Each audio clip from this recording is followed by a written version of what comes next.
Yang saya hormati kepada Bapak Jaka Tirta Bayu selaku dosen MK Keterampilan Berbicara dan teman-teman yang saya banggakan. Assalamualaikum warahmatullahi wabarakatuh. Ya Allah, ya Rahman, ya Rahim, yang telah memberikan kesehatan hingga saya dapat membuat video ini. Dan yang sehat, semoga selalu terlindungi dari penyakit wabah COVID-19. Yang sakit, semoga segera sembuh. Dan yang meninggal, semoga husnul khotimah. Salawat serta salam semoga tetap tercurah kepada baginda kita, yakni Nabi Muhammad SAW, serta keluarga, sahabat, kerabat, hingga kita selaku umatnya, hingga akhir zaman. Pernahkah Anda melihat beberapa kalimat motivasi sehingga Anda bisa merasakan suatu hal yang membuat Anda semangat? Ya, motivasi bukan hanya untuk 1-2 orang. Hampir semua orang membutuhkan motivasi. Mereka menganggap hal ini adalah semangat untuk mencapai sesuatu. Bahkan banyak orang yang membutuhkan jasa seseorang untuk membuat mereka merasa lebih dari apa yang saat ini dimiliki. Salah satu orang yang memberikan motivasi adalah motivator. Pasti tidak ada yang tidak tahu. Semuanya pasti tahu bahwa motivator adalah yang memiliki profesi memberikan motivasi kepada orang lain. Pemberian motivasi ini biasanya melalui pelatihan atau training. Sebagai profesi yang tengah berkembang, tentunya tidak sekedar pemberi motivasi kepada akseptor, keluarga berencana saja, tetapi bisa juga melalui mentoring, coaching, atau counseling. Dalam Kamus Besar Bahasa Indonesia, motivator disebutkan memiliki 2 arti. Yang pertama, orang perangsang yang menyebabkan timbulnya motivasi pada orang lain untuk melaksanakan sesuatu, pendorong, bahkan penggerak. Yang kedua, petugas yang ditunjuk untuk memberikan penerangan dan motivasi kepada calon akseptor, keluarga berencana.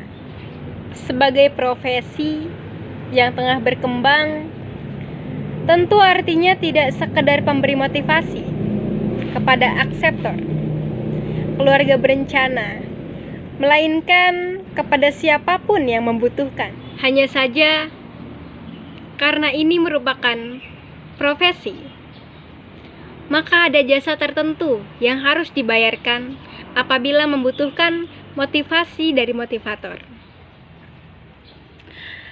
Umumnya, pemberian motivasi dilakukan dalam bentuk pelatihan, kecuali tentu saja bagi motivator yang memiliki acara televisi sendiri akan dapat diakses secara gratis oleh pemirsa.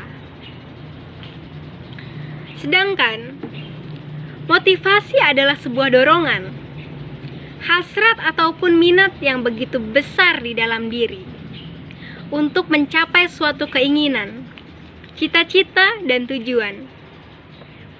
Adanya motivasi akan membuat individu berusaha sekuat tenaga untuk mencapai yang diinginkannya. Seseorang yang memiliki motivasi tinggi akan memberikan dampak yang baik bagi kehidupannya. Tingginya motivasi akan mengubah perilakunya untuk menggapai cita-cita dan menjalani hidup dengan lebih baik. Oleh karena itu, setiap orang sangat membutuhkan motivasi untuk dirinya sendiri. Hal ini Hal ini agar Anda tidak mudah merasa putus asa atau down, serta dapat cepat bangkit saat mengalami kegagalan. Setiap orang sangat membutuhkan motivasi untuk dirinya sendiri, apalagi dalam menghadapi ujian berupa penyakit yang mewabah ke seluruh penjuru dunia, yang belakangan ini masih banyak saudara-saudara kita yang mengeluh karena efek pembatasan yang dilakukan oleh pemerintah. Sebab banyak yang akan mengadakan acara yang sangat penting dibatalkan begitu saja. Rencana yang sudah matang jadi tertunda. Bahkan sampai hal yang paling sengsara adalah masalah ekonomi untuk kehidupan sehari-hari. Walaupun pemerintah sudah memberikan solusi, namun tetap pembatasan social distancing ini menuntut kita untuk berpikir kreatif agar jiwa, raga, hati, dan pikiran kita tetap hidup berinovatif. Bahkan saya sendiri pun pernah mengeluh dengan diterapkannya social distancing ini. Namun keluhan saya kurang tepat, sebab hanya pada sudut pandang saja yang berbeda. Cara saya memandang sebuah hal yang nyata, karena cara pandang setiap orang itu tidak sama, pasti berbeda. Saya seorang mahasiswi yang jauh dari orang tua, yang seharusnya berbakti dan meringankan pekerjaan orang tua. Namun hari-hari saya dihabiskan untuk mencari ilmu di luar kota. Jika sudah di luar kota, saya sibuk dengan aktivitas saya. Bahkan kadang dalam sebulan tak bisa pulang karena banyak tugas yang harus saya kerjakan. Saya bersyukur dengan social distancing ini, saya lebih dekat dengan keluarga, menghabiskan waktu untuk di rumah saja dengan melakukan aktivitas yang bermanfaat, menghabiskan waktu untuk di rumah aja. Semoga jika kita meninggal nanti senantiasa husnul khotimah, diterima segala amal baik dan diampuni segala dosa.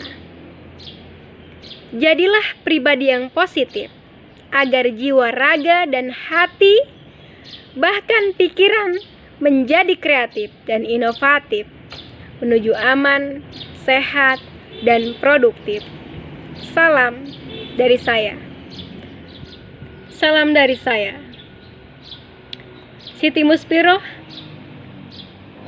Prodi Bahasa Indonesia, STKIP Setiabudi Rangkas Bitung. Terima kasih. Wassalamualaikum warahmatullahi wabarakatuh.